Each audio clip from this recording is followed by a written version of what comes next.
नमस्कार, मैं पारिजात मिश्रा आप सभी का हार्दिक स्वागत करता हूं अपने इस चैनल पारिजात लॉ क्लासेस में। आज मैं आप लोगों को पुनः आगामी यूपीएचएस परीक्षा के दृष्टिकोण से कुछ स्ट्रेटेजिक रणनीतिक बातें करने के लिए आया हूं, क्योंकि यह दौर जो है वो कुछ नया पढ़ने की बजाय रिवीजन करने का है। आप सबको पता ही है कि सिलेबस तो काफ़ी बड़ा हो चुका है। पुराने ही सिलेबस में सेक्शंस का रिटेंशन आसान नहीं था, क्योंकि मैं इंटरव्यू तक फेस कर चुका हूँ एचजेएस का। इसलिए आप लोग जितना हो सके कॉन्सेप्चुअल पर ध्यान दें। कॉन्सेप्चुअल्स पर ध्यान देने से मेरा मतलब ये है कि जैसे आपको सेक्शन नहीं याद आ रहा तो आप उस विषय पर उस सेक्शन से जुड़े हुए एसेंशियल इंग्रेडिएंट्स, ज़रूरी बातें कुछ जो याद आ रही हैं उन्हें लिख डालिए, और अगर कोई केस लॉ लैंडमार्क याद आ रहा है तो उसे भी लिख दीजिए, और अगर नहीं याद आ रहा है तो जितना आप जानते हैं उस विषय पर उतना तो अवश्य लिख कर आइए। You have to attempt all the questions. This is the first मूल मंत्र of the success in UPHJS means. एक भी प्रश्न, एक भी अंक जिसके छूटे वो रेस से बाहर गया। मेरी बात गांठ बना लीजिएगा, आप लोग गांठ बांध लीजिएगा। और दूसरी गलती जजमेंट राइटिंग में अक्सर ये करते हैं कि आप फॉर्मेट तो याद कर लेते हैं कि ऐसे ऐसे होगा, लेकिन आप फ्रेमिंग ऑफ चार्जेस क्रिमिनल में और सिविल में इशू फ्रेमिंग में कुछ गलतियां करते हैं। इन पर विशेष रूप से सतर्क रहने की आवश्यकता है।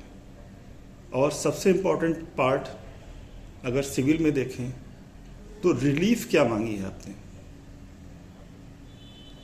इसको जरूर देखा जाता है।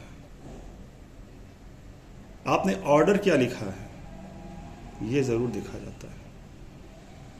इसलिए और सबसे जरूरी चीज, अगर क्रिमिनल जजमेंट है तो आप डेट वाइज इंसिडेंट जो हैं उनको प्रॉपर एक चार्ट बनाएं और डेट वाइज इवेंट्स को लिखें कि घटना कब की है, एफआईआर कब की है, चार्जशीट कब दायर हुई, आरोप कब बने। सारी चीज़ों को आपको घटनावार एक समराइज वे में लिखना है, और उसके बाद आपको प्रोसिक्यूशन विटनेस को तैयार करने हैं। आपको एप्लीकेशन फैक्ट्स के हिसाब से ये लगाना है कि कौन कौन से एक्ट्स अट्रैक्ट हो रहे हैं और उनके प्यूनिटिव प्रोविजंस क्या क्या हैं, उनमें पनिशमेंट कितना है। आपको ये जानना बेहद ज़रूरी है। मैंने तो एक बार ऐसे ही कह दिया था पिछले वीडियोस में, पॉक्सो एक्ट हुआ, SC/ST एक्ट हुआ, और तमाम एक्ट्स हैं जो क्रिमिनल में एड ऑन हो जाते हैं BNS के साथ में। तो आपको इन सब पर विशेष ध्यान देना है। मेरा एक और आग्रह है आप लोगों से कि 2024, 25 और 26 चल रहा है।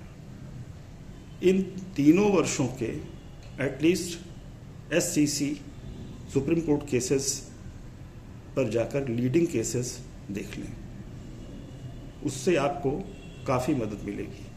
Not even constitution, in other laws also, क्योंकि आप देखेंगे कि कुछ सवाल ऐसे हैं जो कि लीडिंग केसेस पर ही या तो प्रॉब्लम बेस्ड हैं या सीधे केस ही पूछ लिया गया है। उदाहरण के लिए ओल्ड CRPC में 319, जिसमें कि प्राप्त साक्ष्य के आधार पर न्यायालय को यह लगता है कि कोई दोषी अभियुक्त व्यक्ति ऐसा है जो न्यायालय के समक्ष रिकॉर्ड पर नहीं आ पाया है, तो अक्यूज्ड को एडिशनल एक्यूज बनाता है और जॉइंट ट्रायल करता है, और साथ में ये प्रिजम्पशन करता है कि जब बाकी एक्यूज का कॉग्निजेंस लिया गया था तब इसका भी कॉग्निजेंस लिया गया था। इस पर मैं देख रहा हूँ हर साल या हर अल्टरनेट ईयर कोई ना कोई इम्पॉर्टेंट रूलिंग ज़रूर आ रही है। ये तो मैंने जस्ट एग्जाम्पल के लिए दिया। तो जो टॉपिक बेहद डायनेमिक हैं उनको विशेष तौर से आपको देखना है। जैसे अनुराधा भसीन का मैटर था, अभिव्यक्ति की स्वतंत्रता पर जो इंटरनेट वगैरह बंद कर दिए गए थे। इस साल फुटपाथ पर चलने के अधिकार को मौलिक अधिकारों में शामिल किया गया है। तो इस तरह से आपको क्या क्या नए केसेस हैं, कौन कौन से डेवलपमेंट्स हैं, मैं पीडीएफ में भी अपने व्हाट्सएप ग्रुप में लगातार भेजता रहता हूं। निःशुल्क है, आप मेरे व्हाट्सएप ग्रुप में आइए। मैं तो पिछले 8 महीनों से यूपी एचजीएस मेंस के लिए छात्रों छात्राओं को मार्गदर्शन दे रहा हूं और प्रॉपरली रिकॉर्डेड लेक्चर्स भी देता हूं। खैर, तो आप लोग चाहें तो मेरे व्हाट्सएप ग्रुप और टेलीग्राम चैनल पर पारिजात लॉ क्लासेस के नाम से ज्वाइन कर सकते हैं। लेकिन मैंने जो बातें बताई हैं उन्हें गांठ बात लीजिएगा, क्योंकि मुझे साक्षात्कार तक पहुंचने का अनुभव है। और सबसे बड़ी समस्या जो मैंने खुद पाई, मैं ये नहीं चाहता कि आप लोग भी उसी समस्या से दो चार हों।